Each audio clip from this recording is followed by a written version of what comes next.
Breaking చూస్తున్నాం. హైదరాబాద్ చాంద్రాయణగుట్టలో దారుణం చోటు చేసుకుంది. గంజాయి స్టెరాయిడ్స్ అమ్మకాల్లో గ్యాంగుల మధ్య ఘర్షణ తలెత్తింది. గంజాయి అమ్మకాల్లో తేడా రావడంతో అజీజ్ అనే వ్యక్తిని హత్య చేశారు. అజీజ్ స్టెరాయిడ్స్ తీసుకుంటుండగా ప్రత్యర్థులు హత్య చేశారు.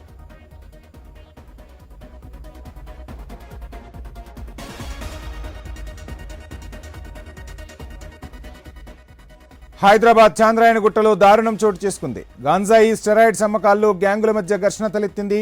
గంజాయి అమ్మకాల్లో తేడా రావడంతో అజీజ్ అనే వ్యక్తిని హత్య చేశారు. అజీజ్ స్టెరాయిడ్స్ తీసుకుంటుండగా ప్రత్యర్థులు హత్య చేశారు.